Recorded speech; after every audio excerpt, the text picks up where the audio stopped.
Capítulo 7. Havia desejado o santo abade permanecer toda a sua vida naquele lugarejo desconhecido dos homens, mas o Senhor o trouxe à luz para que repartisse ao mundo os tesouros e as graças que em sua cela havia alcançado. Foi necessário que dela saísse para reconciliar com a Igreja os cismáticos, para convencer publicamente os hereges e para promover o bem e estabelecer a paz entre os católicos. Levantou-se no tempo de São Bernardo, depois da morte de Honório, sumo pontífice, um perigoso cisma na Igreja, porque um romano ilustre, chamado Pierleone, tomou com má fé o nome de Anacleto e usurpou a cadeira de São Pedro, opondo-se ao verdadeiro pontífice Inocêncio, o segundo deste nome. Houve grande escândalo e uma divisão muito perigosa na cristandade, porque no início não era possível distinguir-se tão facilmente qual dos dois deveria ser tido como legítimo sucessor de São Pedro e vigário geral do Senhor. Celebravam-se em várias partes sínodos nacionais sobre este artigo, e especialmente na França foi convocado um concílio na cidade de Étampes. E para poder, com maior luz e assistência do Espírito Santo, decidir uma dificuldade tão grande, pareceu bem ao rei da França e aos demais principais prelados que antes de tudo se chamasse ao concílio o abade de Claraval, pelo grande conceito que todos tinham de sua sabedoria e santidade. Chamaram-no e o santo abade, obrigado pela obediência aos seus prelados e pela importância do assunto, veio cheio de tremor e temor, considerando a gravidade e o perigo do que haveria de ser tratado, embora tivesse tido grande consolação no caminho e ficado muito animado com uma visão e revelação do Senhor. Chegando ao local do concílio, foi recebido como a um anjo do céu, e na primeira sessão, por consentimento e unanimidade gerais, determinou-se que fosse posta aquela controvérsia nas mãos de São Bernardo, para que a determinasse a todos seguissem o seu parecer. Coisa grandíssima e grande argumento da estima que todos tinham do Espírito do Senhor, que habitava e falava nele, ainda que ele próprio procurasse desculpar-se com sua modéstia, por parecer-lhe carga intolerável e além de suas forças. Finalmente vencido pelos pedidos e pela autoridade daquela sagrada congregação, o aceitou, confiado tanto em Deus quanto desconfiado de si. E depois de haver invocado o favor do céu e feito todas as diligências para acertar, declarou Inocêncio como o sumo e verdadeiro Papa e pastor da Igreja, sem que houvesse em todo aquele concílio uma única pessoa que o contradissesse ou se opusesse a tal declaração, e com isto foi Inocêncio obedecido no reino da França. E porque o rei Henrique da Inglaterra se mostrava duro e de parecer contrário, o glorioso abade foi até ele, persuadindo-o a que se conformasse com o que se havia determinado na França, tomando sobre a sua consciência qualquer culpa que em fazê-lo pudesse haver, e o rei o fez. E para honrar mais ao pontífice, veio à França, onde havia chegado como que fugindo da Itália. Inocêncio, o qual, com grande alegria de todos, o recebeu em Chartres e lhe deu a sua bênção apostólica. Mas porque na província de Gasgonha ainda durava o cisma pela ambição de Gerardo, bispo de Angoulême, o qual, oferecido por Guilherme,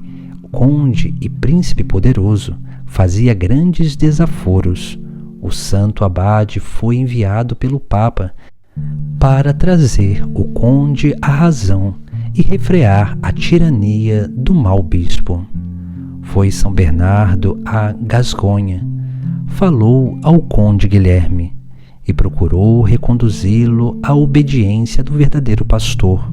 o mesmo fazendo a alguns bispos e pessoas religiosas.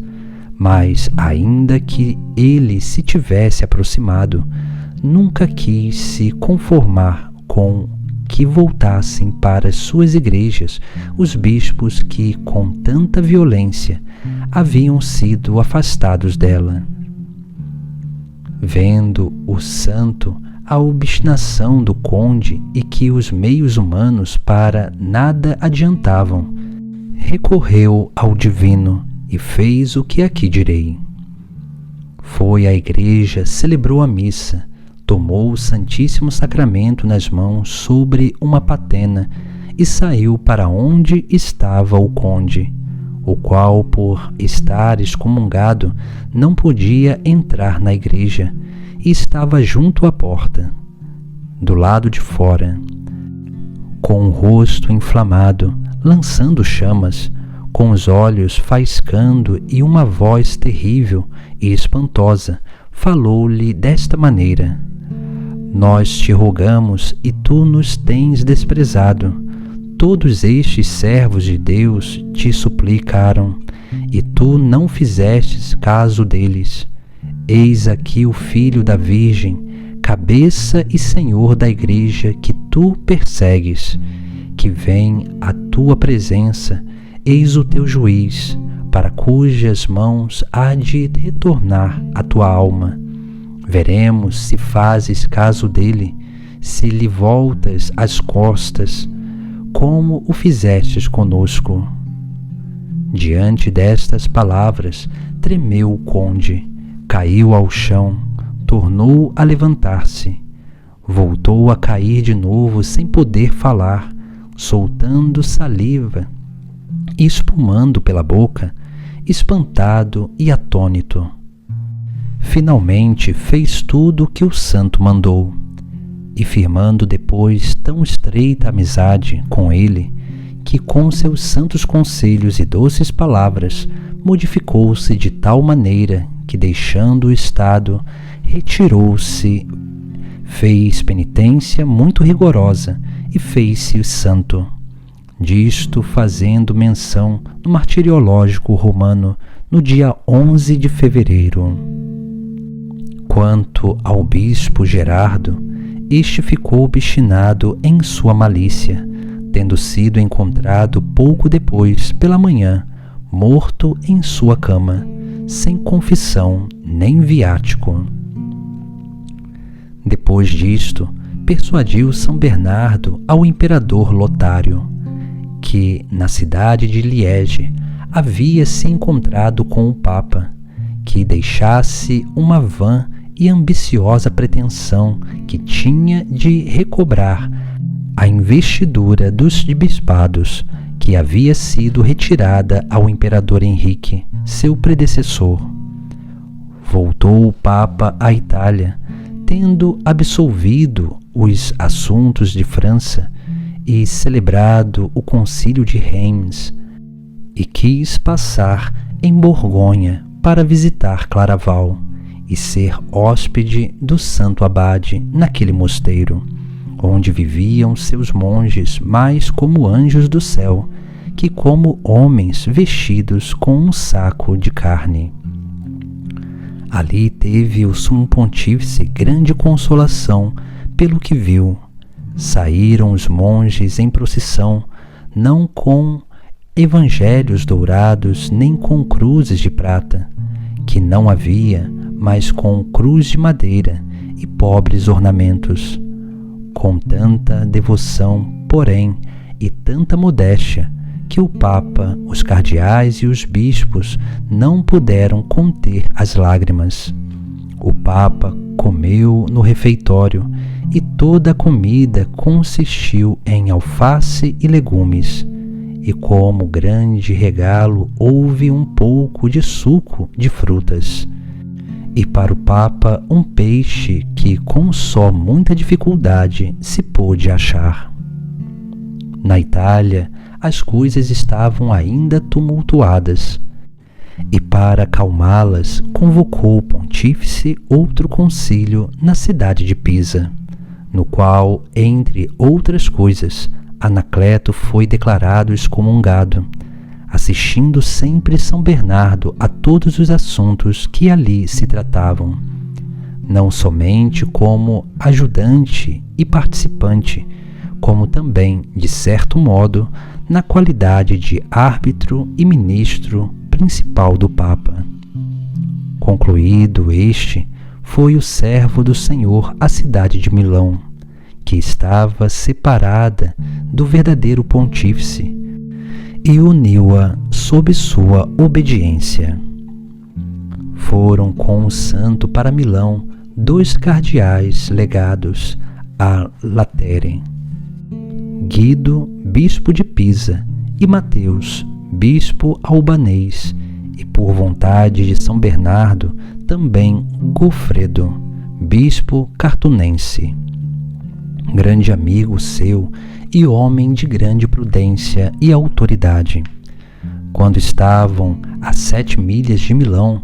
saiu toda a cidade para recebê-los, eclesiásticos e seculares, ricos e pobres, cavaleiros e oficiais, sem repararem nos cardeais que vinham com ele, lançavam-se aos seus pés, beijando-os e considerando ser grande felicidade poderem vê-lo, ouvi-lo, falar-lhe e cortar-lhe de seu pobre hábito pedaços de pano como relíquias, com as quais curavam-se muitos enfermos. E por mais que o santo repreendesse ao povo pela honra que lhe faziam e o exortava a honrarem e reverenciarem aqueles prelados que, por serem cardeais da Santa Igreja Romana e legados do Vigário de Cristo, eram dignos de toda a veneração, não houve remédio, e assim, com este aplauso e regozijo e multidão de gente, entrou em Milão. Dali voltou a Claraval, guiado sempre pela mão do Senhor, com extraordinário regozijo de todos os seus filhos e satisfação de sua alma, porque pensava que se haviam acabado os trabalhos daqueles assuntos complicados e distrações, e que podia naquele lugar repousar e cuidar de seu aproveitamento com maior sossego. Mas não sucedeu conforme pensava, porque o Papa, achando-se ainda cercado de trabalhos por toda parte e pressionado por Rogério, rei da Sicília,